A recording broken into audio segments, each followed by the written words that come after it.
What would you do if you woke up in luxury with no memory of your past? Sophia Chen finds herself trapped in a billionaire's penthouse, wearing silk she never owned, with a handsome stranger claiming to be her boyfriend of 6 months. But when her best friend Emma arrives, everything starts to unravel. Asterisk love is tested, secrets are revealed, choices change everything. Are you ready for a story you can't stop watching?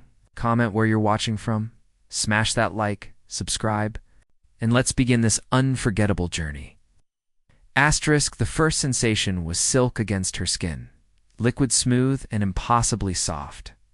Sophia Chen's fingers traced the emerald fabric of a nightgown she'd never owned, in a bedroom that belonged in magazines she couldn't afford. Cream walls adorned with art worth more than her yearly salary stretched toward a crystal chandelier that caught Manhattan sunlight like trapped stars. This wasn't her cramped Brooklyn studio with its broken radiator and Target sheets. Her reflection in the massive mirror showed a stranger wearing her face. Perfectly styled waves replaced her usual messy brown hair. Her skin glowed with a radiance that seemed impossible. She looked elegant, refined, like she belonged among the white orchids and marble surfaces surrounding her. But her mind was a shattered mirror, fragments of memory that cut when she tried to piece them together. The sound of approaching footsteps made her heart race. The door opened to reveal a man who looked like he'd stepped from the pages of a fashion magazine. Tall, lean, with dark hair and storm gray eyes that seemed to see straight through her. His charcoal suit fit like liquid shadow. "Good morning, beautiful." His voice carried the warmth of aged whiskey. "You've been sleeping for almost 12 hours. Sophia pulled the silk sheets higher, suddenly aware of how exposed she felt. "Are you? Where am I?" Something flickered across his features. Pain, perhaps? Or was it something else? "Sophia, it's me. Oliver. Oliver Montenegro." He moved closer, careful not to trap her. "Do you really not remember?" The name felt familiar, like a half-remembered song, but when she reached for the memory, it dissolved like smoke. "You were in an accident 3 days ago," Oliver continued, his voice gentle but urgent. "A car ran a red light. Hit your taxi." He paused, studying her face. "The doctors said you might have memory issues, but they hoped it would be temporary." Flashes erupted behind her eyes. Screaming brakes, shattering glass, terror so absolute it stole her breath.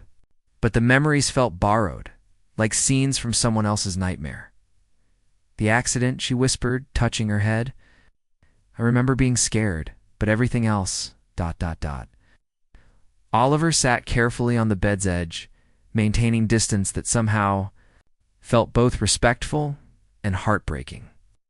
"The paramedics brought you to the hospital. You kept asking for me." "I don't understand. How do we know each other?" Instead of answering, Oliver reached for his phone. The screen filled with photographs that made Sophia's world tilt. There she was, laughing at candlelit dinners in restaurants she'd never been able to afford. Walking hand in hand through Central Park with this beautiful stranger. At charity galas in designer gowns, looking radiant and completely at ease in a world of luxury that felt as foreign as another planet. "We've been dating for 6 months, Oliver said softly. "We met at a coffee shop in Soho." "You were sketching?" And I was completely mesmerized. The photos looked real. The happiness on her face appeared genuine. But staring at these images felt like looking at an actress who happened to share her features. Before she could process this revelation, her phone began ringing. Emma's name flashed on the screen, and Sophia felt a rush of relief. Emma Rodriguez had been her anchor since college.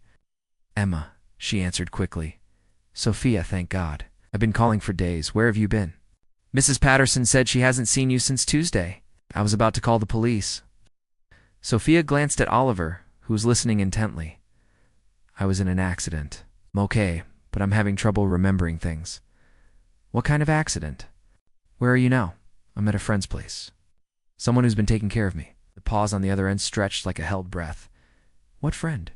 "Sophia, you tell me everything, and I've never heard you mention anyone who could afford to take care of you after an accident." Emma's concern was justified. If Oliver had been such an important part of Sophia's life for 6 months, Emma would definitely know about him. "Can you come here?" Sophia asked, suddenly desperate to see a familiar face. I think I need you.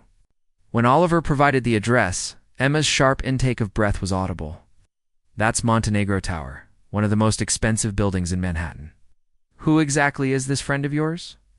As Sophia hung up, she noticed Oliver's expression had changed. The warmth in his storm-gray eyes had shifted to something colder, more calculating. Emma sounds protective, he said quietly. She's my best friend. She knows me better than anyone. Oliver's smile didn't quite reach his eyes. Then I suppose we'll find out just how well she really knows you. While waiting for Emma, Oliver offered to show Sophia around the penthouse. The space was breathtaking, like stepping into an architectural dream.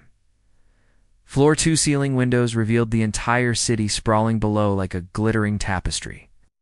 The kitchen featured marble countertops and appliances that belonged in professional restaurants. A library housed first-edition books behind glass cases. And art adorned every wall with the casual elegance of someone who collected masterpieces like souvenirs. But it was the terrace garden that stopped her breath. Hidden high above the bustling streets, the space felt like a secret Eden. Lavender and rosemary perfumed the air, while jasmine cascaded over carefully placed stones. The scent triggered something deep in her memory, a warmth she couldn't quite grasp. You love it out here, Oliver said, watching her reaction carefully. You always said it reminded you of your grandmother's garden in California. I shot down Sophia's spine.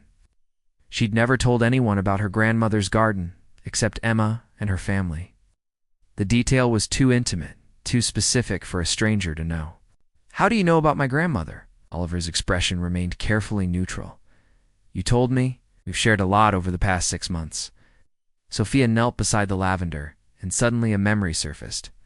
Not a clear image, but a feeling. The scent of these flowers, sitting on this very terrace with someone laughing about something sweet and warm. The memory felt real, but frustratingly vague, like trying to hold water in her cupped hands. I think I remember this, she whispered. Hope flickered across Oliver's face like candlelight. Yeah, the memories will come back, Sophia. The doctor said it might take time, but they'll return. When Emma arrived 30 minutes later, her expression was pure suspicion, wrapped in worry. She embraced Sophia tightly, then stepped back to study her friend's appearance. You look different, Emma said carefully, sophisticated, like you've been living in a completely different world. Emma's eyes took in the expensive nightgown, the perfect hair, the luxurious surroundings. Her gaze settled on Oliver with undisguised skepticism. Emma Rodriguez, she introduced herself coolly. Sophia's best friend. It's the one who knows everything. About her life? Oliver extended his hand with a charming smile that didn't quite mask something predatory beneath. It's Oliver Montenegro. Very important to Sophia, though I understand your confusion given her memory issues. A funny thing about that, Emma said, not taking his hand. Sophia tells me everything. Every date, every crush, every disaster. In 6 months of supposedly dating you, she never mentioned your name once. The tension in the room became suffocating. Sophia looked between her best friend and Oliver, feeling like she was drowning in confusion. Emma, I can't remember the last. 6 months clearly. Maybe I didn't tell you about Oliver because we were keeping things private. Since when do you keep anything private from me? Emma's voice carried hurt alongside suspicion. Remember when you dated that guy from the coffee shop for 3 weeks? You analyzed every text message with me. But 6 months, with Mr. Perfect here, and radio silence? Oliver stepped forward, his charm turning sharp. Perhaps Sophia was finally ready for an adult relationship, one that didn't require constant consultation with friends. Emma's eyes flashed dangerously. Adult relationship? You mean the kind where a woman wakes up in a stranger's bed with no memory of how she got there? I saved her, Oliver said, his voice dropping to something colder. She was alone in that hospital, asking for me. Where were you, Emma? Where was the best friend who knows everything? I was looking for her, Emma shot back. Because unlike you, I don't have mysterious access to restricted hospital information. Sophia pressed her palms against her temples, trying to stop the pounding in her head. please, both of you, stop. I can't handle this right now. But Emma wasn't finished. She pulled out her phone and showed Oliver the screen. I tried calling her Tuesday night about dinner plans. The call went straight to voicemail. Then Wednesday, Thursday, Friday. Her neighbor hasn't seen her. Her work says she hasn't shown up. So either she's been unconscious in a hospital for 3 days or she's been here with you? Which is it? Oliver's jaw tightened almost imperceptibly. She's been recovering. I thought it was best if she wasn't disturbed. Recovering from what exactly? Because there's no record of any Jane Doe accident. Victims at any hospital in the city matching her description. The silence that followed was deafening. Sophia watched Oliver's face, saw the moment his mask slipped just enough to reveal something dark and dangerous underneath. How thoroughly you've researched, he said quietly. Almost like you don't trust. Me. Emma stepped protectively closer to Sophia. I don't. Neither should she. Oliver's smile returned, but it was different now. Predatory, calculated. Sophia, darling, I think your friend is upset that she's no longer the most important person in your life. Some people have trouble accepting change. Don't you dare, Emma said, her voice shaking with fury. Don't you dare try to manipulate her when she's vulnerable. I'm not manipulating anyone, Oliver replied smoothly. I'm simply pointing out that perhaps your investigation into hospital records suggests you care more about being right than about Sophia's recovery. Sophia stood abruptly, the room spinning slightly. I need air. I need to think. She walked toward the terrace, but Oliver's voice stopped her. Sophia, wait. There's something else you should know about Emma. Emma went rigid. Oliver, don't. Your best friend hasn't been entirely honest with you either. Sophia turned back, seeing something pass between Emma and Oliver that she didn't understand. Fear flickered across Emma's face before she could hide. What's he talking about, Emma? Emma's mouth opened, but no words came out. In that moment of silence, Sophia realized that everyone in this room was lying to her. It's about something. And she was trapped in a penthouse, 40 stories above the ground, with no memory of how she'd gotten there. Asterisk Emma works for me. His voice cutting through the silence like a blade, as for about 3 months now. Oh.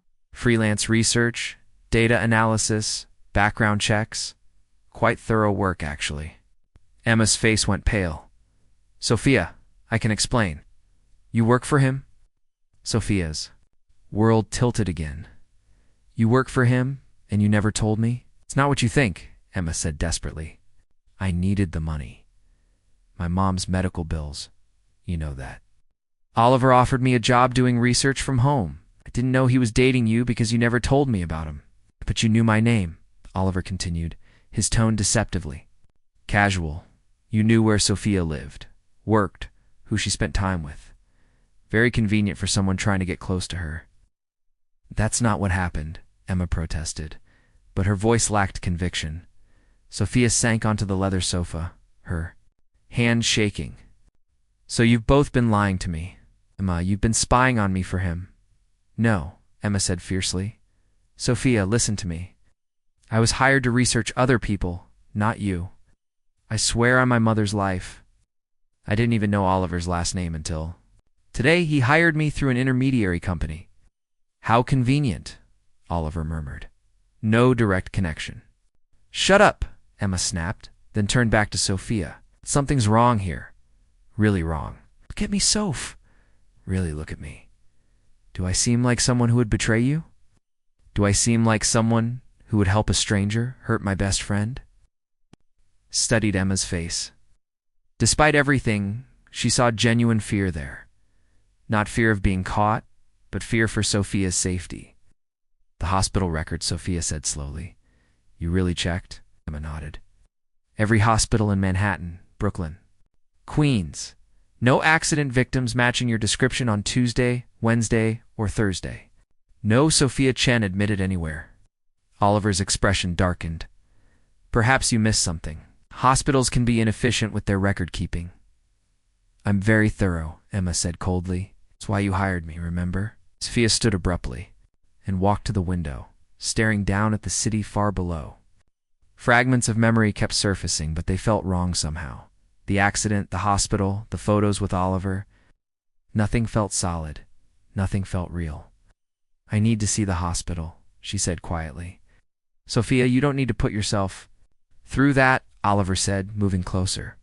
The memories will come back naturally. The doctor said stress could make things worse. What doctor? Emma asked sharply. What's his name? Where's his office? Can we call him? Oliver's jaw tightened. Dr. Reynolds. He's out of town this week at a conference. How convenient, Emma muttered. Sophia turned from the window. I want to see my apartment. My things. Maybe being there will help me remember. That's not a good idea, Oliver said quickly. You're still recovering. The trauma of seeing the scene of your normal life might be overwhelming. Or it might help me remember who I really am, Sophia countered. She walked toward the bedroom to change, but stopped at the doorway. Something had been nagging at her since she woke up, and suddenly she knew what it was. Oliver, show me the photos again. He handed her his phone, and she scrolled through the images carefully. There she was at fancy restaurants, charity galas. Walking through Central Park, but something was wrong with every single photo. These are all recent, she said slowly. The leaves in the park photos are still green. That charity gala invitation in the background says next month's date. This restaurant just opened 2 weeks ago. I saw the review in the paper. Oliver's face had gone completely still. If we've been dating for 6 months, Sophia continued, where are the winter photos? Where are the pictures from 3, 4, 5 months ago? I don't keep old photos on my phone, Oliver said, but his voice had lost its smooth confidence. Everyone keeps old photos on their phone, Emma said, especially of someone they love. Sophia handed the phone back to Oliver, her heart pounding. These photos were all taken in the last 2 weeks, weren't they? Sophia, you're not thinking. Clearly the accident. The trauma there was no accident, she said, the words coming out stronger than she felt. There was no hospital. There was no 6-month relationship.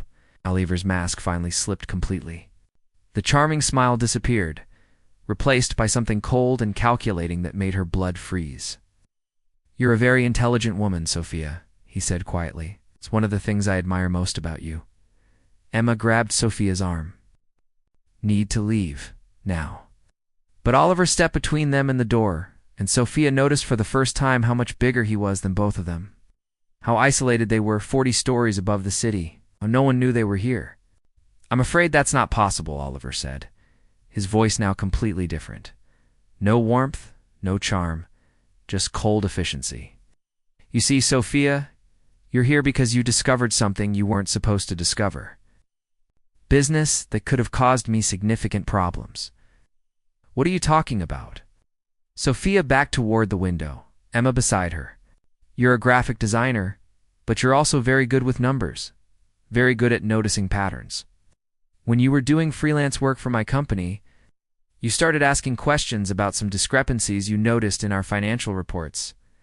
Memory hit her like a physical blow. She remembered now. Working late, finding irregularities in the accounts, calling someone to ask about them. She remembered being frightened, thinking someone was following her. You were laundering money? She whispered. Dodover smiled, and it was terrifying. Among other things, you threatened to go to the authorities. It couldn't be allowed to happen. So you kidnapped me? I saved you, Oliver corrected, from making a very dangerous mistake. The drug that's keeping your memories suppressed is temporary. In a few days, when you've forgotten what you discovered, I'll let you go. You'll return to your normal life with no memory of any of this. Emma's grip on Sophia's arm tightened. You drugged her? A mild amnesia-inducing compound, Oliver said casually. Quite expensive, very effective. The false memories of our relationship were just for her comfort. I thought it would be less traumatic than waking up in a cell. Sophia felt sick. Everything made sense now. The fuzzy memories, the photographs that were too recent, the perfect bedroom that felt like a stage set, the accident, the hospital, the doctor, all lies. All necessary, Oliver confirmed. Though I must say, you're fighting the drug better than most people do. Dr. Reynolds was quite specific that the memories shouldn't have started returning this quickly. He reached into his jacket and pulled out a syringe filled with clear liquid. I'm afraid I'll need to give you another dose. This time I'll make sure you sleep much longer. Emma pushed Sophia behind her. You're not touching her.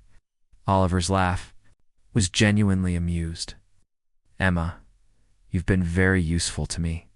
Your research skills are quite impressive, but you've served your purpose. My purpose? Do you think I knew so much about Sophia? Her grandmother's garden, her favorite places, her routines? You've been feeding me information about her for months. Every report you filed about other subjects included little details about your best friend. You made this entire operation possible. The betrayal hit Emma like a physical blow. I never meant I didn't know. Of course you didn't, Oliver said kindly. That's what made you so perfect for the job?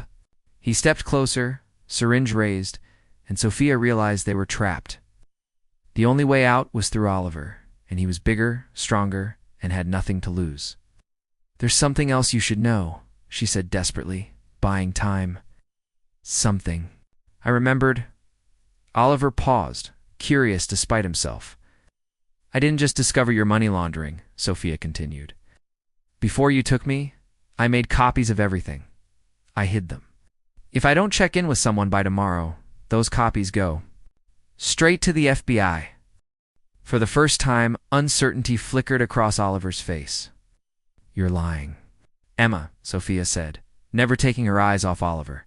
Tell him about the insurance policy. Emma caught on immediately. She's not lying. Sophia always sets up failsafes. Always. It's how her mind works. If she discovered something dangerous, she would have protected herself. Oliver's hand tightened on the syringe. Where are the copies? Let us go, and I'll tell you. Tell me now, and I might let Emma live. Sophia's heart stopped. In that moment, she realized Oliver Montenegro wasn't just a money launderer. He was someone who killed people when they became inconvenient, and they had just become very inconvenient indeed. The standoff stretched like a held breath. Oliver stood between them and freedom, syringe in hand, his storm-gray eyes calculating their every move. Behind him, the penthouse that had seemed so beautiful now felt like an elegant cage. I'm going to count to 3, Oliver said, his voice deadly calm. If you don't tell me where those copies are, Emma dies first. Then you get another dose of the drug, and we start this conversation over in a few days, when you're more compliant. The copies are in a safety deposit box, Sophia said quickly, at First National Bank on 42nd Street. Box 247. Oliver smiled. See, that wasn't so difficult? Emma was staring at Sophia with growing horror. Soph, what are you doing? Saving our lives, Sophia whispered. There is no safety deposit box, Emma said desperately. There are no copies. She's buying us time. Oliver's expression turned glacial. Is that true, Sophia? The drug was still affecting her thinking, making everything feel dreamlike and unreal. But one thing cut through the haze with perfect clarity. Emma was about to die because of her. Yes, Sophia said quietly. I lied. Then Emma dies. Oliver moved toward them, and Sophia did the only thing she could think of. Ow. She grabbed the crystal vase from the nearby table and hurled it at the floor-to-ceiling window. The crash was deafening. Glass exploded outward, and cold wind rushed into the penthouse like a living thing. The vase bounced off the reinforced glass, leaving only a spider web of cracks, but the distraction was enough. Emma launched herself at Oliver, tackling him around the waist. The syringe flew from his hand and skittered across the marble floor. Sophia dove for it, her fingers closing around the plastic barrel, just as Oliver threw Emma off him like she weighed nothing. Give me the syringe, Sophia, Oliver said, breathing hard but still eerily calm. Don't make this more difficult, then. It needs to be. Sophia backed toward the cracked window, holding the syringe like a weapon. What's really in this? The truth this time. A paralytic agent, Oliver admitted. It won't kill you immediately, but you'll be completely helpless. While I dispose of Emma and decide what to do with you? Emma struggled to her feet, blood trickling from her nose. Sophia, there's something else you need to know about why he hired me. Emma, don't, Oliver warned. He didn't hire me randomly, Emma continued, ignoring him. Hired me because I'm your best friend, because he's been watching you for months, learning everything about you. This isn't about money laundering. What? Sophia felt the world tilt again. Tell her, Emma demanded, facing Oliver, what you really are. Oliver's facade cracked completely, revealing something monstrous underneath. You have no idea what you're interfering with. He's a collector, Emma said, of people, women specifically. I found his real files while I was doing research for him. Photos of women who've disappeared over the past 5 years. All similar looking, all intelligent, all creative. Sophia's blood turned to ice. The other women, where are they? Oliver's smile was terrifying. Gone. After they served their purpose. You killed them. I gave them beautiful lives for a brief time, Oliver corrected. They lived in luxury, wore the finest clothes, ate at the best restaurants. They were loved and cherished until they became difficult. The photographs on his phone flashed through. Sophia's memory. Other women's faces wearing her expressions, sharing intimate moments with Oliver in this same penthouse. How many had stood where she stood now? How many had realized too late what he was? The memory drugged, she whispered. You use it to make them forget who they were before. Identity is so fragile, Oliver mused. Take away someone's memories, replace them with new ones, and they become whoever you want them to be. For a while, but it wears off, eventually. That's when they usually become problematic. Ah! Emma stepped protectively closer to Sophia. We're leaving now. No, Oliver said simply. You're not. He pulled a gun from inside his jacket, and Sophia realized with crystal clarity that they were both going to die in this beautiful prison, unless she did something unthinkable. Oliver, she said, her voice surprisingly steady. I'll stay.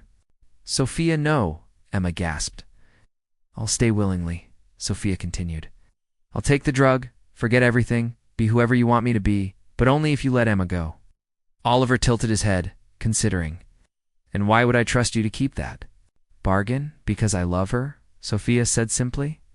She's the only family I have left. If you hurt her, I'll never stop fighting you. But if you let her go, I'll give you what you want. Sophia, don't you dare, Emma said, tears streaming down her face. Don't you dare sacrifice yourself for me. It's not a sacrifice, Sophia. Lead. It's a choice. She could see the appeal of the offer in Oliver's eyes. A willing victim was so much easier to manage than one who fought every step of the way. How do I know you won't try to escape the moment Emma is safe? Sophia held up the syringe. I'll inject myself, right now. A paralytic will keep me helpless while you decide what to do with me. No, Emma sobbed. Please, no. Said gently. Remember what I told you in college? About my insurance policy? Emma looked confused through her tears. You never told me about any insurance policy? Remember, Sophia insisted, holding Emma's gaze. The thing I made you promise to do if anything ever happened to me? Understanding dawned in Emma's eyes.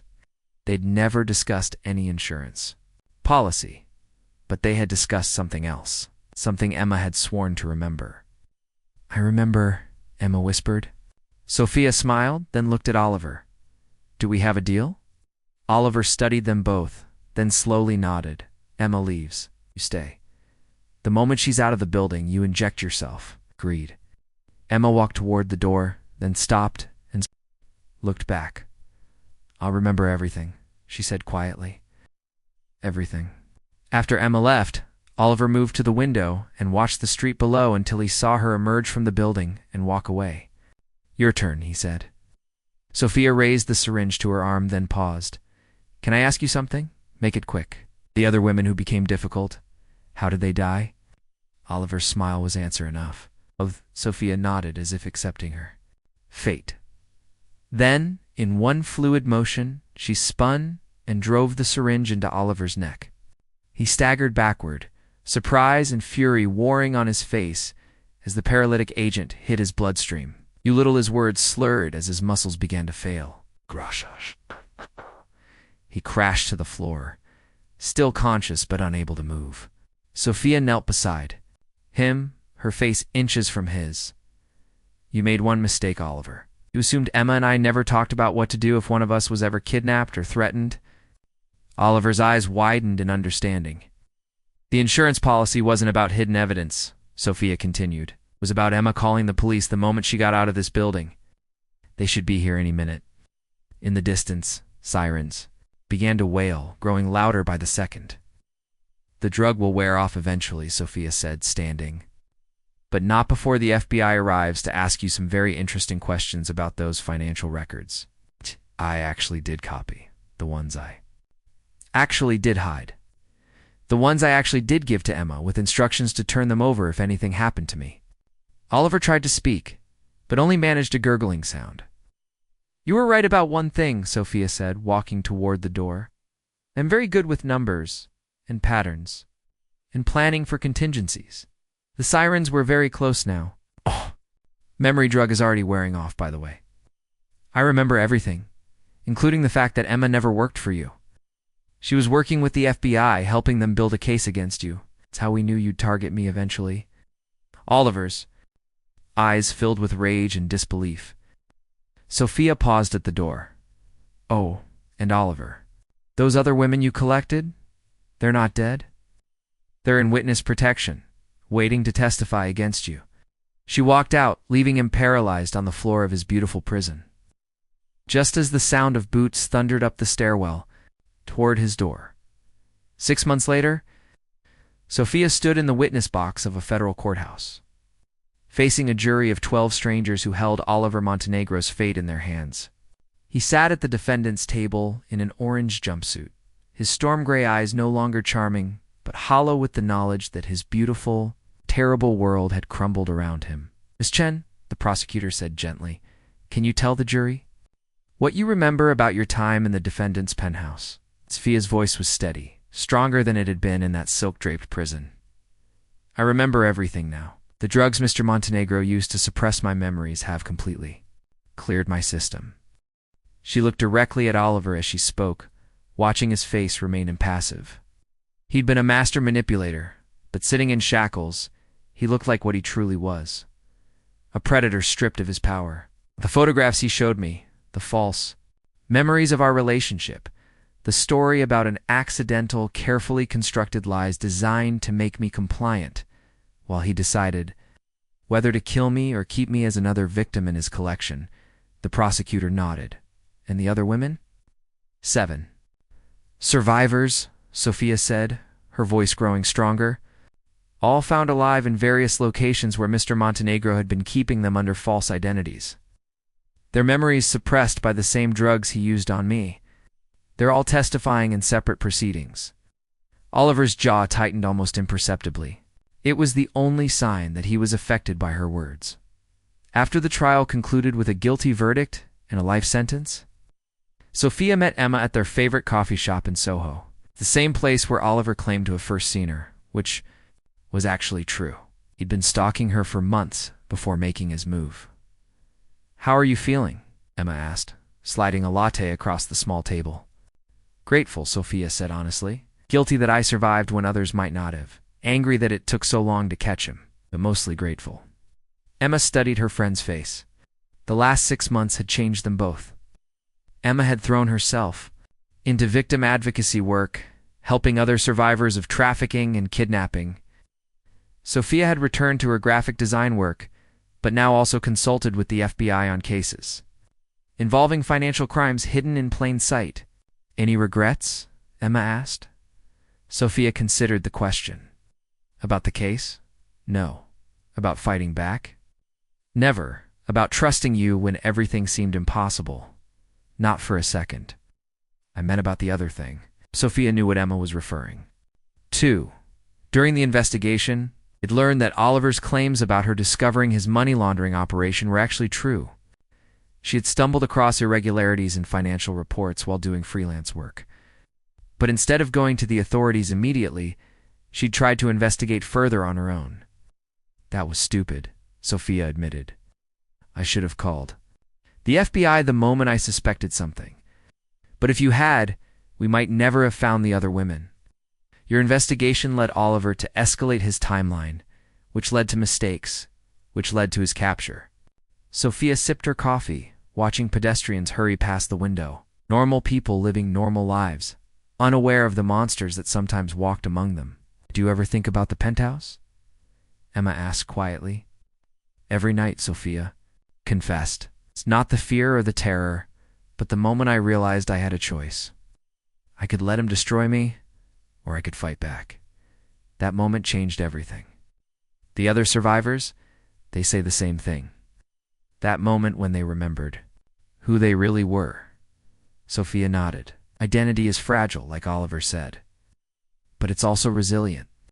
You can suppress someone's memories, but you can't erase their core self. Their capacity for love, for courage, for choosing hope over despair. Emma smiled. Very philosophical for someone who used to design restaurant menus. I still design restaurant menus, Sophia laughed. I just also helped catch bad guys now. They sat in comfortable silence for a while, watching the city move around them. Finally, Emma spoke again. I have something to tell you. Sophia looked up, concerned by her friend's serious tone. I wasn't completely honest during the trial, Emma continued, about how I knew to call the FBI when we were in the penthouse. Sophia's heart skipped. What do you mean? I mean, I had been working with them, but not the way I testified.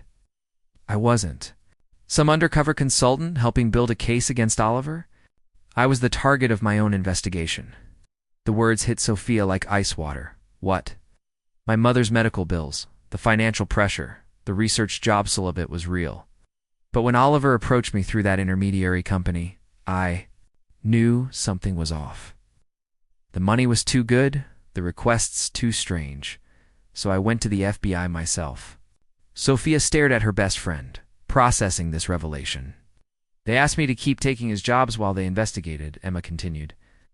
To feed them information about what he was asking me to research. Never knew you were one of his targets until that day in the penthouse. I swear to you, Sophia, I would never have put you in danger if I'd known.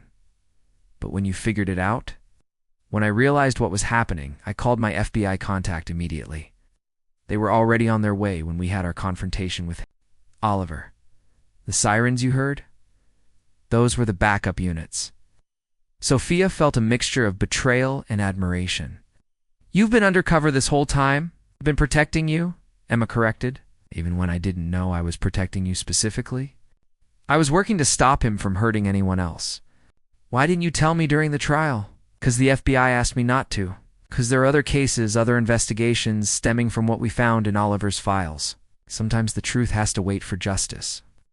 Sophia reached across the table and took Emma's hand. You saved my life. However it happened, whatever the circumstances, you saved my life. We saved each other, Emma said. That's what we've always done. As they walked out of the coffee shop together, Sophia realized that Oliver had been wrong about one crucial thing. He'd believed that identity was fragile, that memories could be erased and replaced, that people could be reduced to whatever someone else wanted them to be. But he'd underestimated the power of love.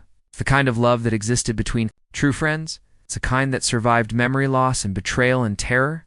The kind that made people willing to sacrifice themselves for each other. It's strong enough to fight back when everything seemed hopeless. Sophia's memories of those days in the penthouse would never fully fade. Sometimes she still woke up feeling silk against her skin, still caught the scent of lavender and felt her heart race. Sometimes she still wondered who she might have become if Emma hadn't found her, if she'd been too drugged to fight back, if Oliver's collection had claimed another victim. But those dark thoughts were balanced by something else. The knowledge that she'd faced the worst kind of evil and emerged not just alive, but stronger. That she'd helped save 7 other women who'd been trapped in their own beautiful prisons. That she'd turned her survival into purpose. 3 years later, Sophia received a letter forwarded through her lawyer. The return address was a federal prison in Colorado. She almost threw it away without reading it. Instead, she opened it. Sophia, I've had a lot of time to think about our brief relationship. You were always the most interesting of my acquisitions, the most challenging, the most memorable. I want you to know that I don't regret what I did. I gave you an experience most people never have the chance to live in absolute luxury. To be cherished and adored, to exist in a perfect world where your every need was anticipated. What I regret is that you couldn't appreciate the gift I was offering. I hope someday you'll understand that I loved you in the only way I knew how. Yours always. Oliver. Sophia read the letter twice, then walked to her kitchen and fed it into the garbage disposal. She watched the paper disappear, ground into nothing, like Oliver's hold on her life had been. Then she called Emma. Want to get coffee? She asked when her friend answered. Always, Emma replied. Same place, same place. As Sophia walked toward the coffee shop in Soho, she passed the Montenegro Tower. It had been sold and converted into affordable housing for artists and students. The penthouse where she'd been held had been completely renovated. Its beautiful prison transformed into a community space where young creatives gathered to work and dream. She paused on the sidewalk and looked up at the windows 40 stories above. For just a moment, she could almost feel silk against her skin and smell lavender on the wind. Then she smiled, turned away, and walked toward her real life. The one she'd chosen, the one she'd fought for, the one that belonged entirely to her. Don't forget to like this video if it touched your heart. Subscribe for more inspiring stories, and share to spread kindness. The end.